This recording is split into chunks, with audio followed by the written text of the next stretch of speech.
J'ai ce souvenir en tête, un souvenir de moi, enfant. Je marche avec mes parents dans une forêt, le soleil brille, les arbres sont verts.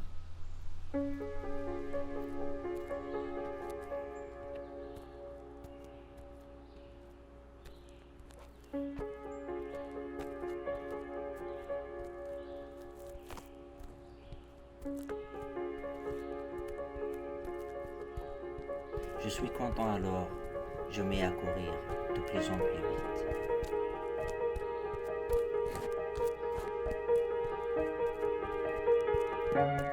Mes parents me crient de ralentir, je continue à courir de plus en plus vite. Le vent souffle sur mon visage et toutes les couleurs se fondent en un vert éclatant. Je ne vois que ce vert.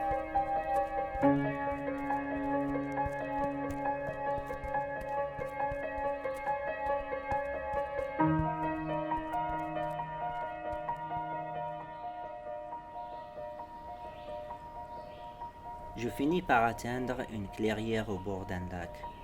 À bout de souffle, je m'assois et je regarde la vue. C'est tellement beau.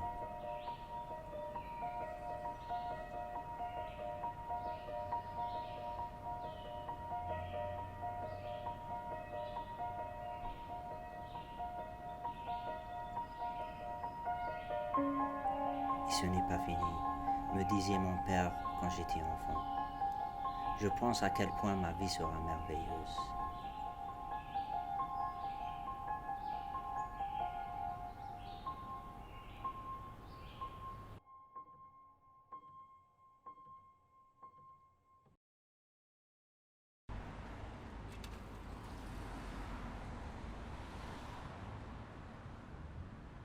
Paris, ville de lumière, ville de l'amour. Je vois des gens qui sourient partout, riant et partageant la joie d'être ensemble. Mais il y a aussi une profonde tristesse ici. Un vide derrière le regard des promeneurs parisiens. Les boulangers font du pain, les vendeurs vendent, les voleurs volent, les amoureux aiment. Les gens ordinaires vivent leur vie comme des métronomes. Cela ne ressemble à rien que je connaisse. Les gens parlent différemment, mais ils sont les mêmes, tristes, seuls, répétant le quotidien monotone de leur existence.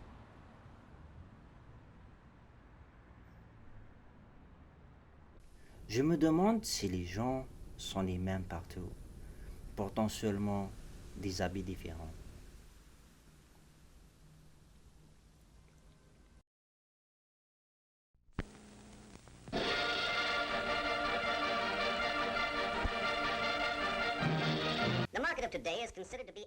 Je suis né le 10 mars 2000. Ce jour-là, le Nasdaq est monté à 5132,52 points, marquant le début de la fin de la bulle Internet.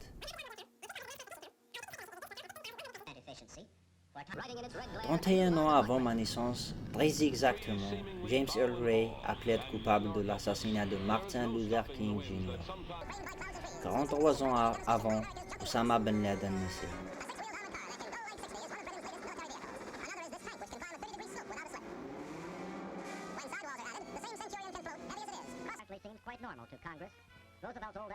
Et 11 ans avant, les républicains de Wisconsin faisaient voter une loi pour supprimer les syndicats.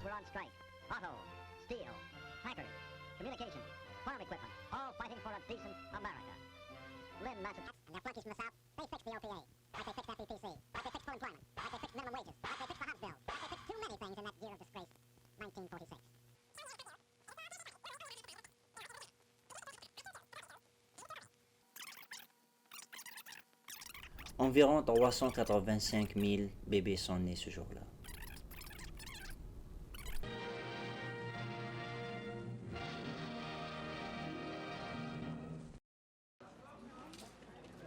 « 385 000 personnes comme moi, des individus uniques, avec une vie unique et un mode de vie unique. Emportés par tout cela, on se souviendra de certains d'entre nous longtemps après notre mort. Mais pas de la grande majorité. Je me demande quelle est la probabilité que quelqu'un écrive des chansons ou fasse un film sur moi après ma mort. Il est plus probable que je sois simplement oublié, que tout ce que j'ai fait dans ma vie soit balayé comme de la poussière un jour de grand vent. Ce sera comme si je n'avais jamais existé.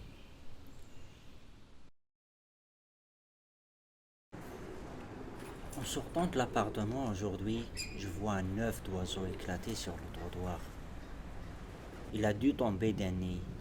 Il y a un embryon d'oiseau à l'intérieur, à peine reconnaissable, ses ailes délicates et impuissantes dans l'agitation du trottoir parisien. J'ai quitté la maison à 18 ans pour échapper à mon propre nid et découvrir les ciels plus vastes et atterrir les champs verts de la campagne parisienne. J'ai gagné ma vie dans la terre en semant des graines dont je ne récoltais jamais les fruits. Changeant d'endroit à la fin de chaque mois, maintenant en regardant le reste d'un bébé oiseau devant mon appartement parisien, je me demande si, moi aussi, je finirai écrasé sous des talons poussières avant même de savoir voler.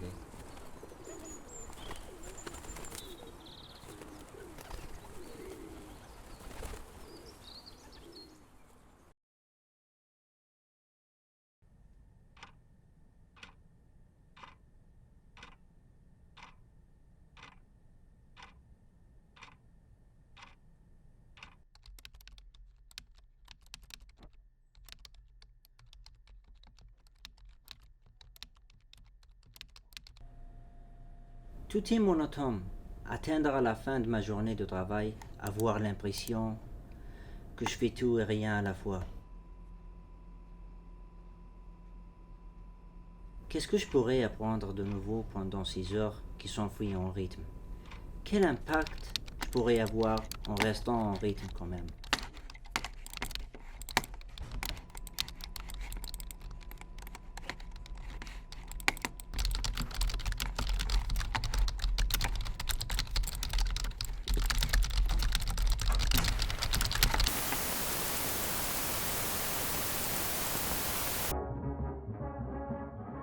J'ai vu un film un jour en Amérique qui s'appelle Les Demoiselles de Rochefort.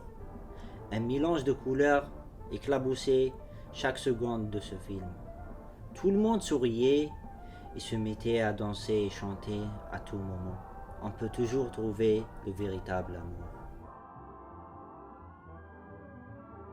J'y pensais, peut-être que si la vie pour un jeune exposé à la cruauté du monde. À ce jour, je ne sais toujours pas si j'étais ignorant, naïf ou stupide. Peut-être les trois, mais j'espérais encore. J'espérais que peut-être j'étais à un mauvais endroit, au mauvais moment, et que le bonheur était le synonyme de la vie. J'ai rencontré l'homme de ma vie. Ça ne l'est pas. Je ne veux plus te revoir, Guy. Chez moi, après le travail, je mets le sport à la télé. Je reste assis à regarder pendant des heures, comme chaque soir. Je n'aime pas particulièrement ça, mais il y a quelque chose de simple, répétitif et rassurant. Je ne sais pas ce que je ferais dans une petite chose simple comme ça. Je regarde jusque tard dans la nuit et je m'endors.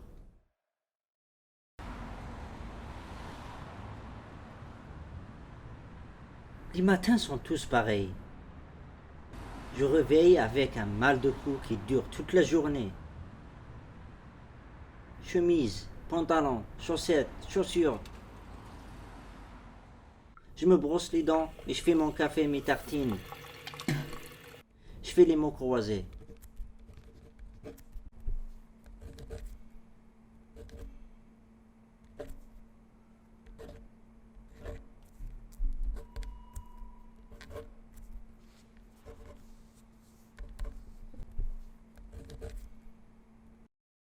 En marchant pour aller travailler, je me souviens d'un autre moment de mon enfance.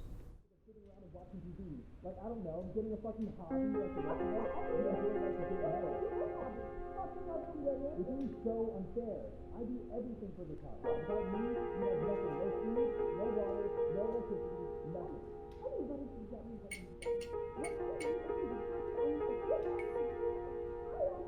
Raise a child. You need to have pictures. We're both shit. Is that what you want to hear? No, not like it accomplishes less. You know, instead of whining, you sit your ass up and actually do something. Fuck you. You know, every time I get home, Yeah, you drive around the block over and over again so you can avoid seeing my ugly little face. How many fucking times are you gonna tell that story? until you. J'avais tellement peur. Je suis allé au marché aujourd'hui. Ça prend 15 minutes dans les rues bondées. Je vois des centaines de personnes sur mon chemin. Je me suis dit que je regarderais chaque personne dans les yeux en les croisant et que s'il ne serait qu'une personne, je sourirais et je me réinventerais. J'espérais à nouveau, je recommencerai à rêver. J'essayerai de m'en sortir, je retrouverai ma foi en l'être humain.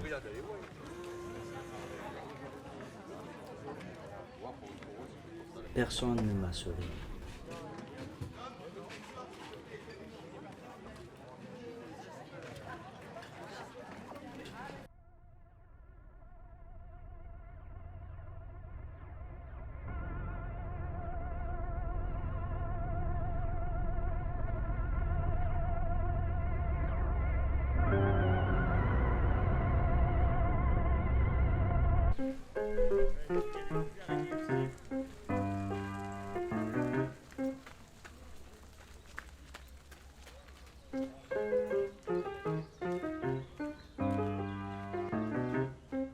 Le jardin du Luxembourg est supposé être le plus beau jardin de Paris. Le palais du Luxembourg est au cœur de la ville, sur le rive gauche, le summum de l'architecture française classique au début du XVIIe siècle. C'est une commande de Marie de Médicis qui voulait un endroit qui lui rappelait de son enfance à Florence. Les fleurs remplissent les lieux de vie et de couleur et je me sens pâle en comparaison. Je me souviens que l'endroit est devenu une prison pendant la Révolution et que les Allemands ont creusé un bunker sous mes pieds pendant la Deuxième Guerre mondiale. Je me promène dans les jardins enfermés dans ma propre peau. Je me promène aussi dans les jardins de l'intérieur, en regardant les rangées de fleurs fanées, oubliées ou ignorées. Au coin de l'allée, je vois un bassin entouré d'enfants. L'eau est tachetée de petits bateaux de bois poussés par les enfants équipés de longs bâtons. L'air résonne de leur rire. Je passe le reste de mon après-midi à regarder.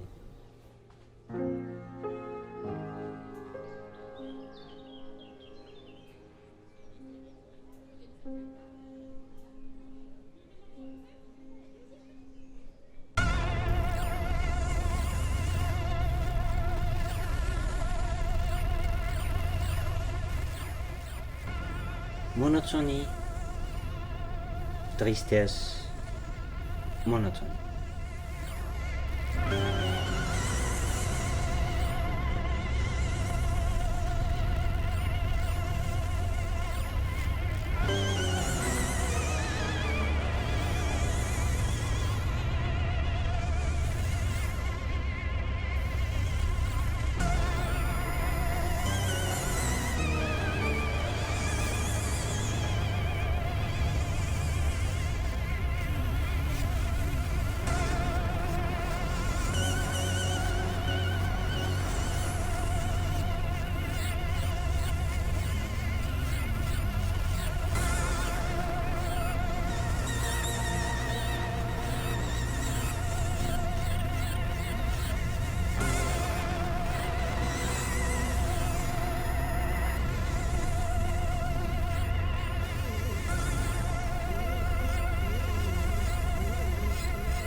rectangular patterns.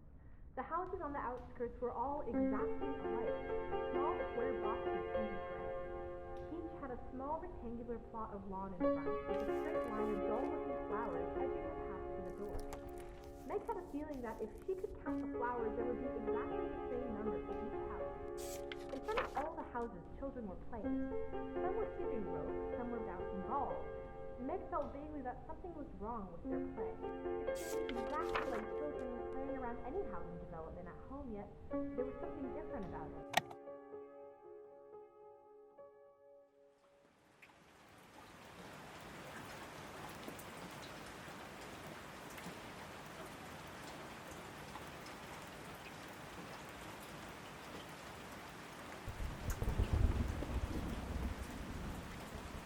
Comme je me réveille, il pleut. Je suis préoccupé, mais je ne peux penser à rien tellement l'odeur de la pluie est forte.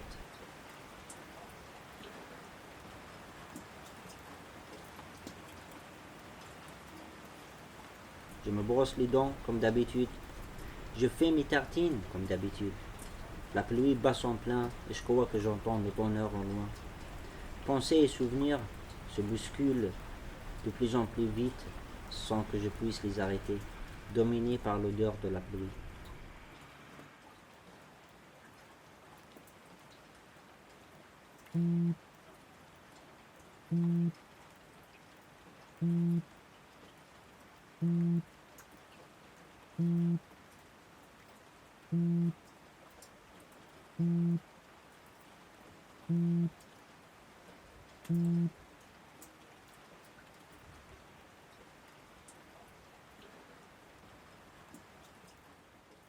Ma mère est morte il y a quelques semaines.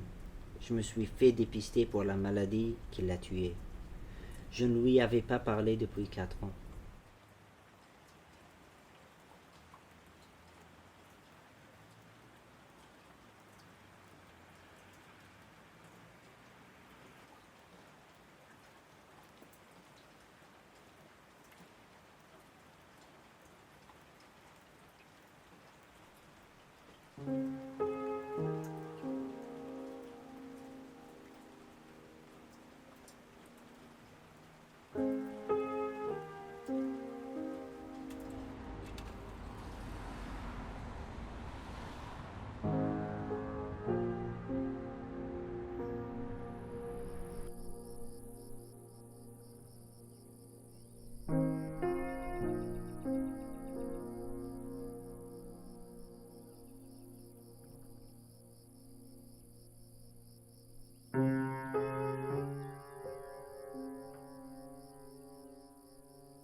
Mes rêves sont jonchés de cauchemars.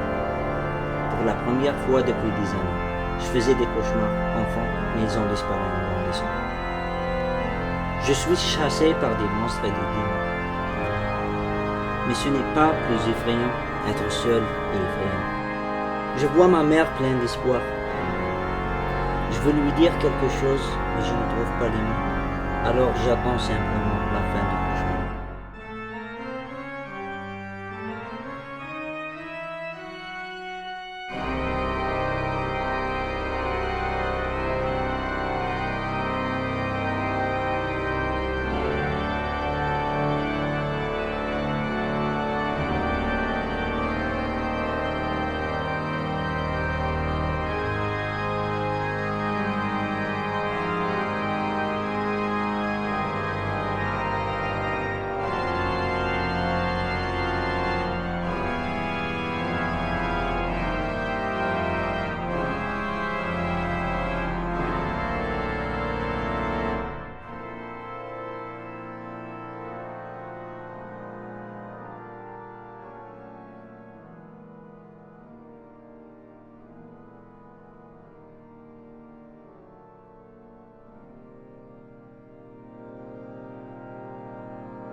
Mon réveil ne me réveille pas.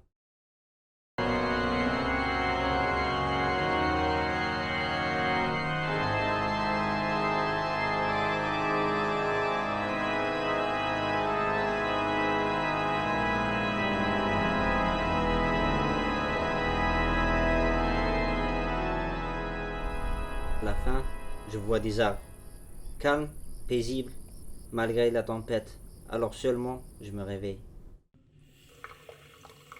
Je me rends compte que je vais être en retard au travail. Ça m'est égal, je mets les tranches de pain en grille-pain et je les brûle.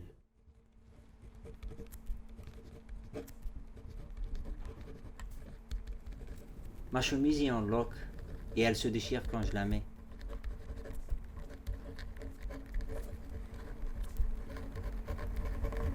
Je finis par aller au bureau. Mon patron s'énerve comme prévu. Ça m'est égal. Je travaille en silence toute la journée. Mon collègue me parle d'une soirée qui a lieu pendant le week-end. Je lui dis ça m'est égal. Je finis par retrouver chez moi et mettre la télé.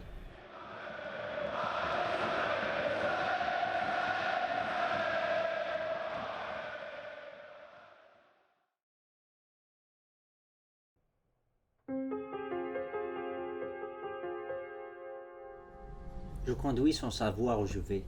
Je m'éloigne et Paris disparaît. Comme ma ville natale, il y a quelques années, en ce temps-là, j'avais tellement peur de partir. Je me souviens que je tremblais de peur recroquevillé sur le siège arrière. Je n'ai plus peur, je ne sais pas pourquoi. Je conduis et je ne ressens rien. Je prends un train sans savoir où je vais. J'achète juste le billet pour la destination la plus éloignée possible. Je vois passer les rues, les monuments et les maisons que je connaissais par cœur.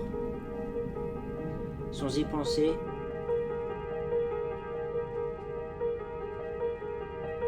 on m'a toujours dit que les souvenirs étaient essentiels. Pourtant, en m'éloignant de Paris, la ville se dissipe. Peut-être que le meilleur moyen, est de se souvenir du passé et d'oublier.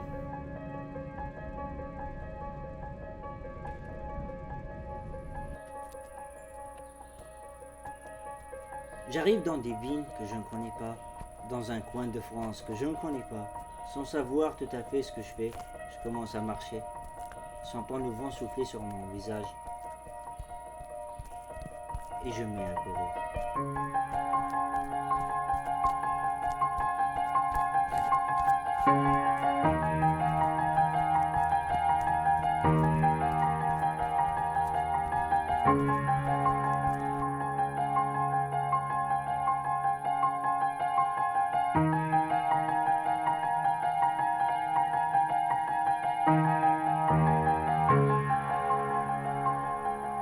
Je ne suis pas heureux.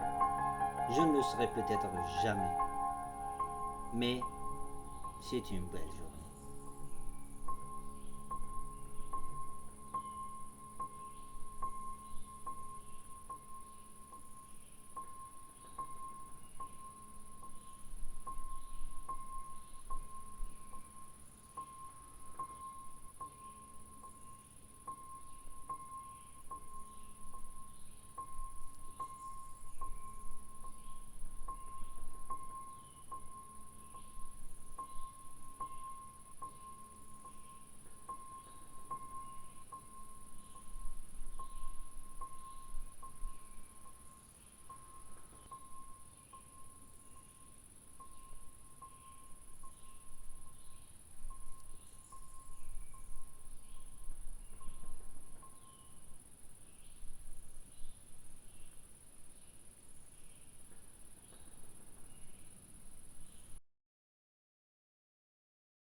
I've written this story a few dozen times, but I still want to see how it ends.